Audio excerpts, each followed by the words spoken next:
오늘은 고린도후서 4장의 말씀을 보도록 하겠습니다. 사도 바울은 3장에서 고린도 교회를 생각하면서 고린도 교회 너희는 나의 편지다. 그리고 너희는 세상의 편지라고 그들의 고린도 교회 성도들의 삶을 통해서 그리스도의 편지가 되어줘야 한다고 권면했습니다. 그리고 자신이 그 편지에 또 주체가 되어서 내가 너희에게 전한 그 복음은 너희의 삶을 통해서 드러나는 것이고 너희의 삶을 통해서 드러나는 그것이 곧 내가 전한 복음일 뿐만 아니라 그 복음을 통해서 예수 그리스도가 전파된다고 그는 확신 있게 고린도 교회에게 증거했습니다. 그런 이후에 4장에서는요. 내가 복음을 전한 그 직분, 이 직분에 대해서 말하는데요. 이 직분은 세상 사람들이 보기에는 별것 아닌 것 같고 또 때로는 너희가 내 직분을 볼 때 내가 고난당하는 이 직분을 너희가 별거 아닌 것으로 볼지 모르지만 이것은 참으로 영적인 것일 뿐만 아니라 이것은 하나님 앞에 복된 것이고 영원한 것이고 축복된 것이라고 자신의 신앙 고백처럼 확실하게 말하는 내용이 오늘 4장입니다. 그래서 4장 맨 끝절 18절에요. 우리가 주목하는 것은 보이는 것이 아니요 보이지 않는 것이니 보이는 것은 잠깐이요 보이지 않는 것은 영원하다고 말합니다. 우리 사람들은 이 세상을 살아가면서 눈에 보이는 것을 통해서 증거를 얻고 또 보이는 것이 확실한 것이고 또 보이는 것이 실체라고 생각합니다. 그런데 성경을 보면 보이는 것은 한시적이고 일시적인 것이고요. 또 보이는 것은 신기류와 같다고 말합니다. 보이지 않는 것에 영원한 것이 있다고 말합니다. 우리가 눈으로 보이지 않는데 그것이 있는지 없는지 어떻게 알 수 있습니까? 그게 참 영적인 것입니다. 그래서 영계라는 게 있습니다. 영계. 우리는 육의 몸을 가지고 있기 때문에 육적인 세상에서 3차원의 세상에서 살아가지만 이 3차원을 넘어서면 우리가 이해하지 못하고 생각하지 못하고 도저히 알지 못하는 다른 세상이 있다는 것입니다. 그래서 우리가 때로는 그 세상을 경험하게 되면요. 놀라운 경험을 우리가 감히 설명하지 못할 때가 있어요. 우리가 설명이 가능한 것은 우리의 경험과 우리의 지식으로 설명이 가능하지만 설명하지 못하는 것은 무엇이냐면요. 내가 경험은 했으나 우리의 언어로 설명이 안 되는 것들이 참 많습니다. 그 중에 하나가 하나님의 말씀입니다. 하나님의 말씀은 인간의 언어로 100% 설명이 불가능합니다. 왜 그러냐면요. 하나님께서 이루시는 일들을 인간이 다 이해할 수 없기 때문에 그렇습니다. 그래서 언어로 설명이 안 됩니다. 사도 바울은 이 고린도 교회에게 뭐라고 말하냐면 눈에 보이는 것은 잠깐이라고 말합니다. 그러니까 일시적이고 한시적인 것, 국한된 거라 그 말이죠. 눈에 보이지 않는 것은 영원하다고 말합니다. 우리의 인생이 한시적이고 일시적이고 시한부입니다. 우리가 인생을 살아가면서요. 어떤 사람은 80살고 90살고 100살 사니까 저 사람은 오래 살았어. 저 사람은 적게 살았어. 이렇게 서로의 비교를 통해서 우리는 길고 짧음을 되잖아요. 근데 이게 만약에 10,000년이다, 100,000년이다, 100,000년이다. 그런 잣대로 우리 인생을 조명하면 우리 인생은 100년 살으나 80년 살으나 50년 살으나 도토리 키재기입니다. 아무것도 아닙니다. 10,000,000년, 억년에 비하면 우리의 인생은 아주 일부분에 그치는 거죠.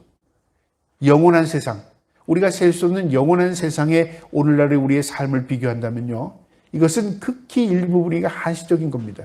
그런데 우리가 그것을 잊고 살아요. 왜 그러냐면 우리가 육신의 몸을 입고 이 땅에 살기 때문에 이 국한된 이 세상에 있는 것이 전부라고 착각하고 사는 것입니다. 그래서 우리가 영안을 열게 되면요.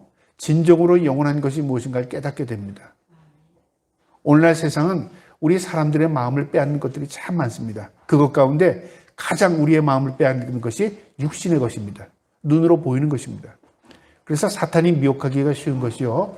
우리 인간이 누구나 갖고 싶은 것, 누구나 추구하고 싶은 것, 누구나 그것을 내가 소유하고 싶은 것에 우리에게 먹잇감을 던져줍니다. 그래서 우리를 미혹합니다. 그 중에 하나가 뭐냐면 돈, 명예, 그 다음에 권력 이런 걸 통해서 인간의 욕심을 자아낸다는 거죠. 그리고 그 욕심을 쫓아 살게 하는 거예요. 결국 어떻게 되냐면 망할 길로 우리를 미혹해서 끌고 가는 것입니다. 하나님 우리를 어떤 것을 통해서 어느 곳으로 우리를 인도하시죠? 영원한 생명의 길로 인도하십니다.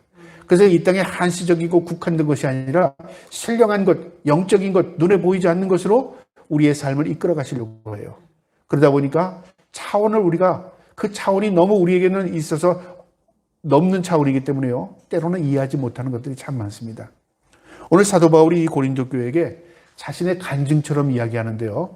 자신의 직분이 고린도 교회 너희들이 간혹 나의 직분을 볼 때 별거 아닌 것 같고 하찮은 것 같고 또 고난을 통하는 걸 보니까 어떻게 복을 못 받은 것 같이 생각할지 모르지만 나는 그렇게 생각하지 않는다는 겁니다. 오늘 본문을 통해서 이 사도 바울의 마음을 소유할 수 있기를 주님의 이름으로 축복합니다.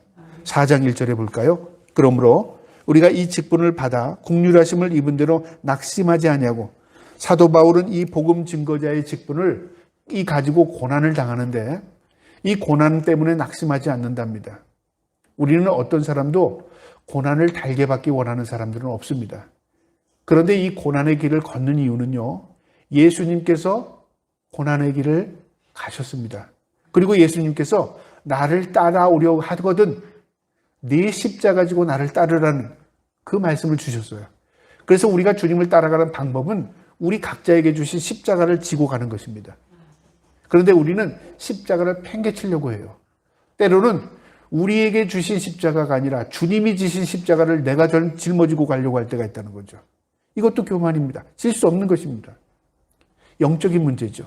사도 바울은 내 직분, 복음 증거자의 직분을 나는 낙심하지 않는답니다. 그러면서 2절에 이렇게 말합니다. 이에 숨은 부끄러움의 일을 버리고 속임으로 행하지 아니하며 하나님의 말씀을 혼잡하게 하지 아니하였고 오직 진리를 나타내므로 하나님 앞에서 각 사람의 양심에 대하여 스스로 추천하노라. 나는 이 복음에 낙심하지 않았을 뿐만 아니라 숨은 부끄러움, 이 부끄럽기 때문에 이것을 숨기고 말하지 않고 이것을 은폐하고 그러지 않았다 그 말이죠. 내가 고난을 당하고 박해를 받아도 이 복음을 어떻게 했냐면요. 담대히 전했다는 겁니다. 그런데 이 복음을 어떻게 전했냐면 속임으로 하지 않았답니다. 이게 무슨 말이냐면요. 있는 그대로 전했다는 거죠. 우리는 때로는 복음이니까 다 똑같은 복음이라고 생각하잖아요. 저분도 성경 읽고 이야기하고 이분도 성경 읽고 말씀 전하고 저 사람도 성경이 텍스트가 되고 이 사람도 성경이 텍스트가 되니까 성경 속에 있는 이야기를 하는 것 같이 생각이 돼요. 여러분 우리가 성경을 모르고 덮어놓고 예수를 믿다 보면요. 성경을 펴놓고 얘기하는 사람의 그 내용은 다 성경 말씀으로 잘못 이해할 때가 많습니다. 그게 아닙니다. 성경을 어떻게 보느냐가 중요하고요. 성경을 어떤 관점에서 설명해 드리는가가 굉장히 중요합니다. 내 관점이면 인간의 말이 됩니다. 성경 말씀의 그 내용을 그 당시의 상황을 통해서 설명을 해석해 주고 그것을 하나님께서 조명해 주실 때 성령의 조명을 통해서 전달해 줄 때 하나님의 말씀이 되는 겁니다. 또 이것이 한쪽으로 치우쳐서 영해라고 말하는데 영적인 해석이라고 말하면서 이것을 너무 오버할 때가 있어요. 그래서 이 성경이 말하는 내용이 그게 아닌데 그걸 자의적으로 영적으로 해석을 할 때가 있다는 거죠. 이것도 문제가 되는 겁니다. 그래서 성경은요. 전후 문맥이 굉장히 중요합니다. 이 말씀을 할 때에 전의 문맥과 후의 문맥이 뭐냐가 중요해요. 사도 바울은 내가 하나님의 말씀을 속임으로 행하지 않았답니다. 그리고 하나님의 말씀을 혼잡하게 하지도 않았답니다. 혼잡하게 뭐라 그랬죠? 원액에다가 물을 타는 겁니다. 흐리게 만드는 거예요. 희석시키는 겁니다. 나는 하나님의 말씀을 희석하지 않았어. 하나님의 말씀을 전하는 것 같은데 거기다 이것저것 다 집어넣습니다. 여러분 심은 대로 거둡니다. 여러분 하나님께 많이 심으면 많이 거둡니다. 하나님 앞에 많이 헌금하면 여러분 많이 부자 됩니다.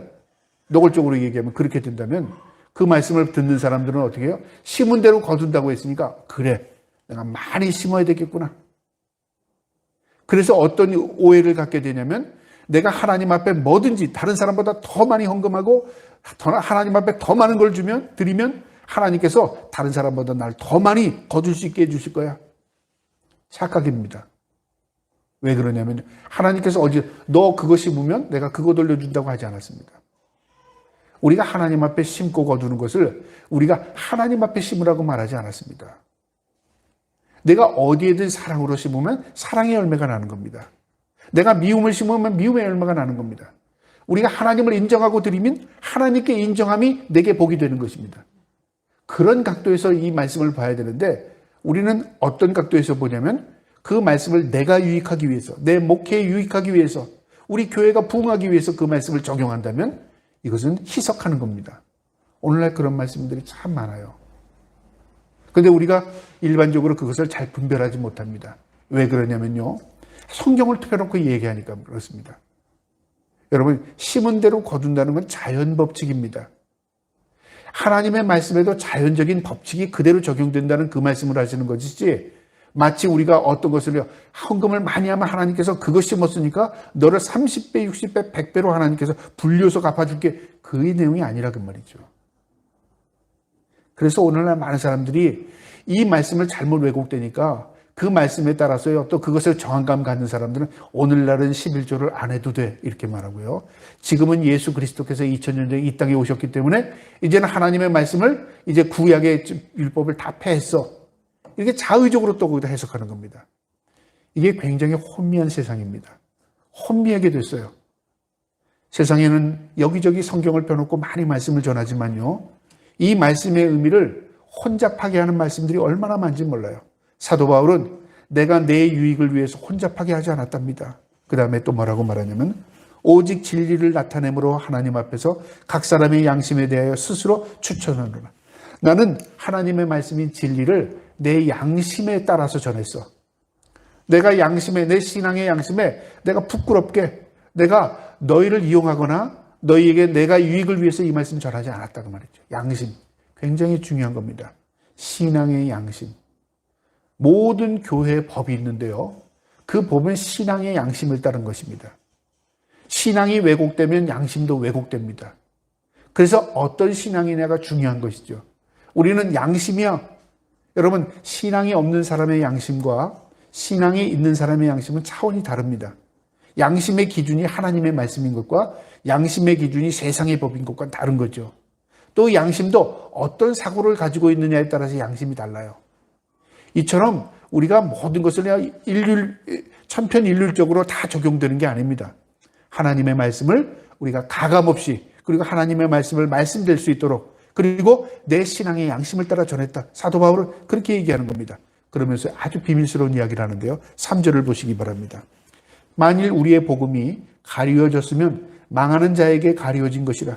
사도 바울은 이 순수한 복음을 내가 너에게 전했는데 이 복음이 가리워진 복음이 있다는 거죠. 무슨 말이냐면 양면성을 말합니다. 어떤 사람은 복음을 들었는데 그 말씀을 깨닫는 사람이 있고요. 어떤 사람은 복음을 들었는데 도저히 깨달아지지를 않아요. 저게 뭐야?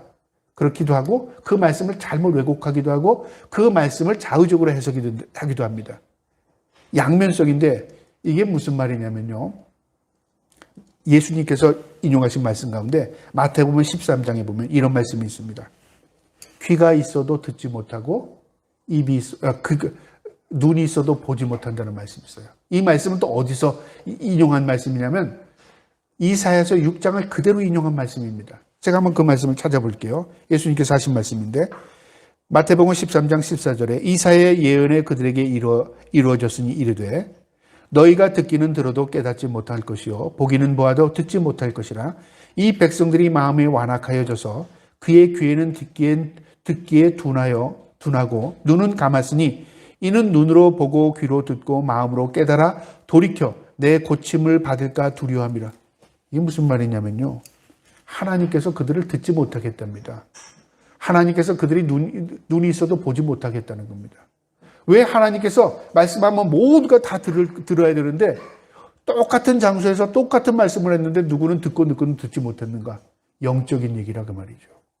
구원받지 못할 사람은 듣지 못하는 겁니다.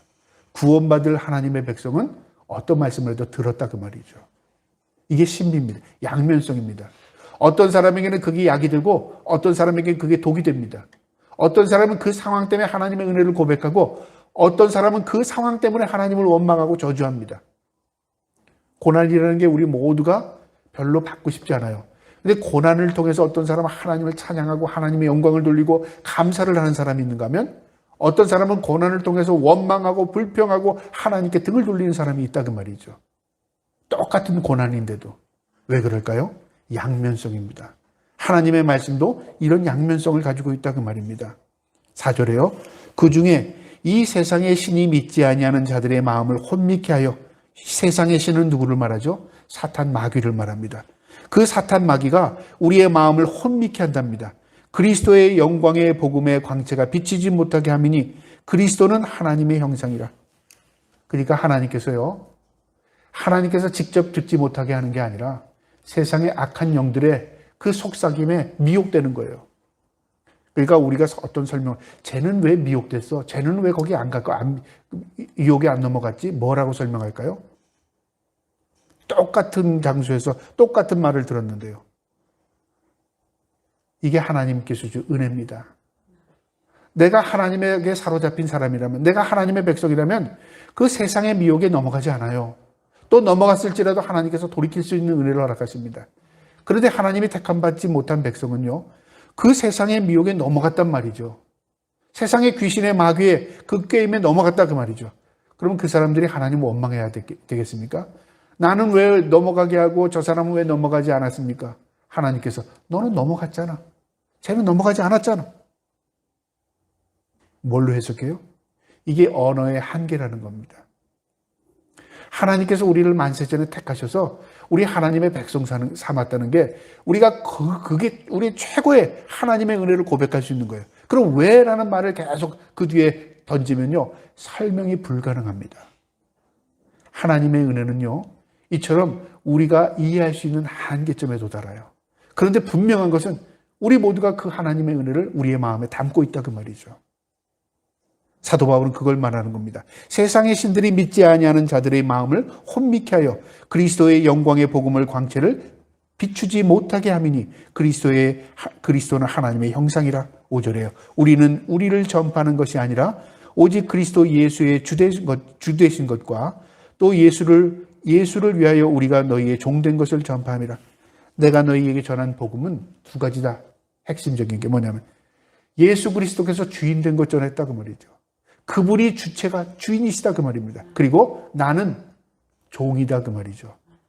나는 그 다음에 내가 예수님은 주인이고 나는 주의 보좌관이다. 나는 주님의 영광스러운 참모다. 그게 아니라 나는 그 종에 불과해 그 말이죠. 종은 뭐예요? 주인이 시키는 대로 한 거다 그 말이죠. 그래서 나는 너희를 돕는 자에 불과한 거야. 이게 진짜 복음입니다. 우리가 하나님의 은혜로 구원받은 백성이 됐을 때요, 내가 구원받기까지는 하나님께서 많은 사람들을 통해서 하나님의 은혜를 고백하게 하는 것입니다. 그래서 하나님의 은혜가 내게 임한다는 것은요, 그 하나님의 은혜 속에서 내가 하나님을 고백할 수밖에 없게 만들어요. 이게 내가 믿은 게 아니라 하나님께서 나에게 은혜를 주셔서 믿었구나. 그걸 알게 하신다 그 말입니다. 6절에요. 어두운 데에 빛이 빛이라 말씀하셨던 그 하나님께서 예수 그리스도의 얼굴에 있는 하나님의 영광을 아는 빛을 우리 마음에 비추셨느니라. 어두운 데서 빛이 빛이라 말씀하신 창세기 1장 3절에 빛이 있으라 하심에 빛이 있었고 그 빛이 하나님 보시기에 좋았더라. 빛이 있으라 하시니까 빛이 있었답니다. 하나님의 말씀은 생명입니다. 그 생명의 빛이 우리에게 비춰짐을 통해서 우리가 주님을 알게 된 거예요. 우리의 마음에 비춰진 것인가요? 빛은 영적인 것입니다. 그래서 하나님은 빛이라고 성경은 말하고요. 예수 그리스도는 너희의 빛이라고 말하고 너희는 세상의 빛이라고 말합니다. 우리가 세상에 빛된 삶을 사는 것이 하나님을 우리가 주인으로 모시는 삶을 사는 거예요. 그래서 세상을 어둡게 표현하고요. 어두운 세상이라고 말합니다. 그리고 하나님은 우리에게 빛 대신 삶을 우리에게 이끌어 가시는 것입니다. 이처럼 빛과 어둠은 공존할 수 없어요. 어둠에 빛이 오면 어둠은 물러갑니다. 빛이 비치지 못하면 내가 원치 않아도 어둠이 밀려옵니다. 그래서 우리 그리스도인들은 빛된 삶을 살아야 우리의 생존할 수 있는 것입니다. 7절에요. 우리가 이 보배를 질그릇에 가졌으니 이는 심히 큰 능력이 하나님께 있고 우리에게 있지 아니함을 알게 하려 함이라. 이 보배를 질그릇에, 질그릇은 인간의 육체를 말합니다. 사도 바울이 나는 질그릇에 불과해. 여러분, 질그릇은 토기 그릇을 의미합니다. 토기 그릇은요, 연약함의 대표적입니다. 사람의 손에서 놓치는 순간에 땅에 떨어져서 박살이 납니다. 아무리 아름다운 그릇도, 아무리 좋고 귀한 그릇도 땅에 떨어지는 순간에 하찮은 쓰레기에 불과하게 되는 것이죠. 우리 존재가 그런 존재라 그 말이죠. 누구는 어떻고, 누구는 멋있고, 누구는 뭐 많고, 누구는 적고, 능력 있고, 그거 아무것도 아니라 그 말이죠. 떨어지는 순간에 하나님의 손에서 떠나는 순간에 인간은 존재 자체가 아무것도 아니라 그 말이죠. 그런데 이 질그릇에요, 무엇이 담겼느냐? 심히 큰 능력이 하나님께 있고, 무엇을 말하자면 그 질그릇 안에 무엇이 있느냐에 따라서 달라져요. 금을 담고 있으면 금그릇이 됩니다. 여기다가 개 밥을 담고 있으면 개 밥그릇이 되는 거죠. 우린 비록 별거 아닌 존재일지라도요, 내 안에 무엇을 소유하고 무엇을 담고 있느냐에 따라서 우리의 존재의 의미, 가치는 완전히 달라집니다. 사도 바울은 나는 보잘것없고 난 종 같은 존재이지만 나는 예수 그리스도의 주인을 담고 있다. 내가 너에게 전한 것은 예수 그리스도 나의 주님을 전했다 그 말입니다. 그러면서 자신을 이렇게 간증합니다. 8절에요. 우리가 사방으로 우겨쌈을 당하여도 쌓이지 아니하며 답답한 일을 당하여도 낙심치 아니하며 박해를 받아도 버림받지 아니하며 거꾸리트림을 당하여도 망하지 아니하고. 무슨 말입니까? 세상에 어떤 환난을 당해도 난 죽지 않아, 난 망하지 않아, 난 절망하지 않아 그 말이죠. 사도 바울이 그러면 이 고난을 안 당해서 그런 게 아니라요, 이런 고난을 당했다는 겁니다. 때로는 죽은 시체가 되어서 성 밖으로 내던짐을 당하고요, 때로는 사람들이 모욕적으로 돌을 던져서 돌에 맞아 죽을 뻔도 했고요, 또 때로는 그 핍박을 해서 그 지역에서 살 수 없어서 도망가기도 했었습니다. 그러나 나는 망하지 않아 그 말이죠. 이것은 자기의 고백입니다. 10절에요. 왜 망하지 않냐면 우리가 항상 예수의 죽음을 몸에 짊어짐은 예수의 생명이 또한 우리 몸에 나타내게 하려 함이라. 예수의 죽음을 몸에 짊어졌답니다. 무슨 말이냐면 예수님이 당한 고난 나도 당했다 그 말이죠. 예수님이 당한 그 아픔 나도 경험했다 그 말입니다. 그것은 내가 예수님을 닮아가는 것이다 그 말이죠. 예수의 생명이 또한 우리 몸에 나타난다. 내가 예수님처럼 당한 이 복음을 통해서 당한 고난은 나는 그 안에서 그 고난을 통해서 처절하게 죽음을 경험했지만 그와 함께 예수 그리스도께서 부활하신 그 부활의 영광도 맛보게 되었다 그 말이죠. 그래서 고난 뒤에 뭐가 있다고 합니까? 영광이 있다고 말합니다.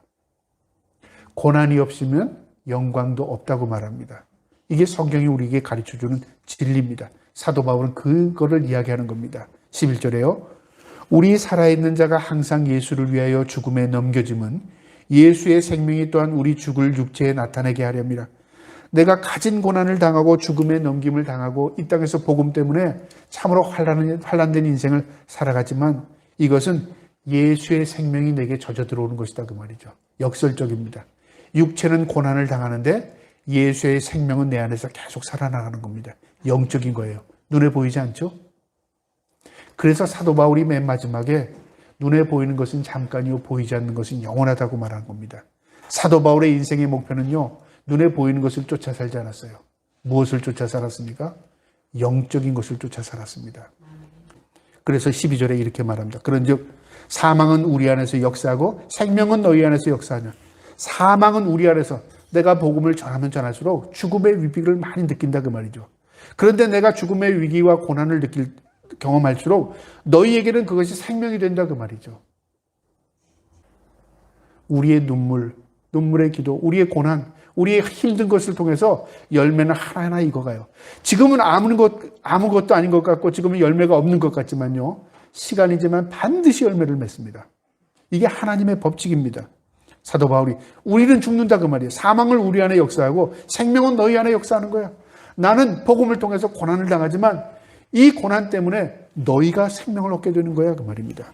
13절에 기록된 바 내가 믿었으므로 말하였다 한 것 같이 우리가 같은 믿음의 마음을 가졌으니 우리도 믿었으므로 또한 말하노라. 나는 확신한다 그 말입니다. 내가 믿음으로 말한다 그 말이죠. 내가 어떤 거에 그렇게 됐으문이 아니라 나는 하나님의 그 말씀을 믿어. 내가 고난당하고 내가 죽음을 경험할수록 너희에게 생명이 전달되고 너희가 좋은 열매를 맺을 줄 나는 믿어 그 말이죠. 이 믿음대로 하나님께서 이루어지시는 겁니다. 14절에 주 예수를 다시 살리시니가 예수와 함께 우리도 다시 살리사 너희와 함께 그 앞에 서게 하실 것이라.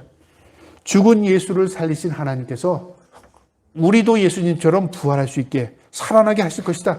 신앙을 고백하고 있습니다. 15절에 이렇게 말합니다. 이는 모든 것이 너희를 위함이니 많은 사람의 감사로 말미암아 은혜가 더하여 넘쳐서 하나님께 영광을 돌리게 하려 함이라. 사람의 감사로 말미암아 은혜가 넘쳐서. 사도 바울이 고난을 심고 고린도 교회가 그 고난의 의미를 깨닫게 되는 순간에 감사가 넘칠 겁니다. 감사가 넘치면 뭐가 따라오죠? 은혜가 따라와요.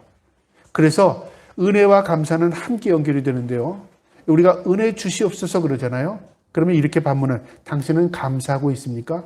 은혜를 주셔야 감사하죠. 성경은 뭐라고 말하냐면요, 감사해라. 그 감사를 통해서 은혜를 고백하게 될 것이다. 그렇게 말할 겁니다. 감사하면 감사할수록 더욱더 그 감사를 우리가 고백하게 됩니다. 이게 은혜입니다. 그러니까 내가 은혜가 모자르고 하나님이 은혜를 주실 수 없어서가 아니라 내가 감사하지 못하기 때문에 하나님의 은혜를 고백할 수 없는 것입니다. 사도 바울은 많은 사람의 감사로 말미암아 은혜가 더하여서 감사로 은혜를 경험하게 되는 겁니다. 넘쳐서 하나님께 영광이 된다는 거죠. 너희가 감사했더니 그 감사가 너를 은혜 가운데 몰아넣고 그 은혜를 통해서 하나님께서 영광을 받으신다, 그 말입니다. 참 놀랍죠? 우리가 감사해야 할 이유는요, 조건 이랬기 때문이 아닙니다. 하박국 선지자가 그리 아니하실지라도 감사합니다. 왜요? 하나님에 대한 신뢰가 생기는 겁니다. 하나님께서 이렇게 할 수도 있고 저렇게 할 수도 있죠, 그 말이죠. 16절에요. 그러므로 우리가 낙심하지 아니하노니 우리의 겉사람은 낡아지나 우리의 속사람은 날라 새로워지느니라. 우리의 겉사람, 육체를 의미합니다. 우리의 육체는 시간이 지나면서 점점 노화됩니다. 그리고 우리 쇠퇴해집니다. 그리고 우리의 모든 것은 고장나기 시작합니다. 그러나 속사람은 날로 새로워진답니다. 내 육체는, 내 겉사람은 낡아지는 겁니다. 그건 당연한 것입니다. 그러나 속사람은 새로워지는 것입니다. 거듭나는 것입니다. 영적인 것을 추구하는 것입니다. 이게 하나님의 사람의 모습이에요. 사도 바울은 겉사람은 낡아진답니다. 내 속은 날로 새로워진답니다. 17절에 우리가 잠시 받는 환난에 경한 것이 지극히 크고 영원한 영광에 중한 것을 우리에게 이루게 하려 함이니, 잠시 환난을 당하는 것은 경한 것이랍니다. 아주 가벼운 것, 아주 별 볼 일 없는 것이랍니다. 그런데 지극히 크고 영원한 영광은 중한 것이랍니다. 영원한 것은 중한 것, 굉장히 중요한 것이라 그 말이죠. 이 세상에서 우리가 살아가면서요, 우리가 하나님에게 대해 관심이 멀어지고 마음을 뺏기는 게 있다면요, 그것을 끊어버리는 게 좋습니다. 사도 바울의 결론입니다. 우리가 주목할 것은, 주목이라는 게 뭐죠? 목표, 자신의 삶의 큰 목표, 그겁니다. 주목해야 할 것, 우리가 주목, 그러면 여기에 초점을 맞춰라 그 말입니다. 보이는 것이 아니라 보이지 않는 것이요. 내가 주목하는 것, 초점을 맞추는 것은 눈에 보이는 것에 초점 맞추지 않겠다 그 말이죠. 영원한 것, 신령한 것에 내가 초점 맞추고 살겠다 그 말입니다. 보이는 것은 잠깐이요, 보이지 않는 것은 영원함이라. 왜 내가 보이는 것에 초점을 맞추지 않고 보이지 않는 것에 영원한 것에 초점을 맞추는 줄 알아? 그것이 영원한 것이기 때문에 그래. 그것이 가장 보배로운 것이기 때문에 그래, 그 말입니다. 오늘 이 말씀에서 우리에게 주는 교훈은요, 하나님을 믿고 하나님의 뜻대로 사는 사람은요, 하나님의 크신 능력이 우리와 함께함을 믿어야 합니다. 하나님의 능력은 내가 누구를 담고 있느냐에 따라서 내가 능력이 돼요. 나는 질그릇 같은 존재일지라도 내 안에 주인 예수 그리스도를 모시고 살면 내 마음의 천국을 소유할 뿐만 아니라 그 사람은 예수 그리스도의 사람, 향기가 되는 것이고 그리스도의 편지가 되는 것입니다. 저와 여러분이 그리스도의 사람이 될 수 있기를 축복합니다. 그 다음에 오늘 이 본문의 내용은요, 복음을 전하면 하나님의 고난에 동참하는 것입니다. 하나님의 고난에 동참한다고 내가 십자가 지고 살아요? 하나님의 고난을 동참한다고 내 몸을 자해하며 사는 것입니까? 그게 아닙니다. 하나님의 고난에 동참한다는 것은요, 예수 그리스도를 전하는 겁니다. 입으로만이 아니라 내 삶으로요. 내가 예수 그리스도의 다운 삶을 사는 것, 고난입니다. 여러분, 다른 사람은 다 저렇게 산대요. 저거 하면 돈 벌어, 저렇게 하면 건강해진대, 저렇게 하면 야 잘 된대. 난 그렇게 안 살래. 난 그렇게 해서 부자 안 될래. 난 그거 포기할래. 그게 고난의 삶을 사는 겁니다. 그게 복음을 전하는 삶입니다. 야, 저 사람은 우리하고 다르네. 저 사람은 예수 믿는데 우리하고 달라. 예수 그리스도가 전해야 되는 겁니다. 그런데 저 사람이 사는 거나 믿는 내가 사는 거나 똑같다고 생각하면 뭐가 달라? 예수 그리스도의 향기가 없어요. 그러면 어떻게 되죠? 예수 그리스도는 전파되지 않습니다. 오늘날 한국교회 그게 문제인 거예요. 교회는 많아졌습니다. 그리스도인들이 줄어들고 있습니다. 그리스도인다운 삶은 점점 찾아보기가 어려워진 겁니다. 교회에서는 그리스도인의 삶에 대해서 이야기하지 않습니다. 무엇을 얘기합니까? 예수 믿고 이 땅에서 잘 되는 것만 얘기하고 있어요. 이게 큰 문제가 되는 것입니다. 우리가 복음을 전하면 그리스도의 고난을 짊어지는 것이고 그 고난을 통해서 하나님께서 영광을 드러내 주십니다. 저와 삶을 통해서 예수 그리스도를 증거할 수 있기를 축복합니다. 오늘 이 말씀은요, 또 하나님의 은혜로 회복되는 것을 확신하는 겁니다. 사도 바울은 13장에 기록된 바 내 믿음으로 말미암았다 한 것 같이 우리가 같은 믿음의 마음을 가졌으니 우리도 믿음으로 또한 말하노라. 그러면서 14절에 다시 살리시니가 우리도 살릴 줄 믿는다고 말합니다. 이게 하나님의 은혜를 경험한 사람이에요. 나는 은혜로 하나님께서 회복해 줄 줄 믿어. 내가 비록 고난의 길을 갈지라도 하나님의 은혜로 나는 하나님께서 그 고난 뒤에 숨겨져 있는 놀라운 은혜를 나는 주실 줄 믿어. 신뢰입니다. 저와 여러분이 그 신뢰를 가지고 살길 바랍니다. 마지막으로 하나님을 믿고 하나님의 뜻대로 사는 사람은요, 영원한 것을 추구하며 살아야 합니다. 마지막 절에 있죠? 영원한 것은 뭐라고요? 보이지 않는 것이랍니다. 영원한 것은 하늘에 있습니다. 영원한 것은 영적인 것, 신령한 것입니다. 영원한 것은요, 누구나 볼 수 있는 게 아닙니다. 그래서 예수 믿는 사람이라는 것은요, 특권입니다. 저와 여러분이 영원하신 그 하나님의 은혜를 덧입고 사는 사람으로서 영적인 것, 영원한 것에 초점을 맞추고 살아갈 수 있기를 주님의 이름으로 축복합니다. 아멘.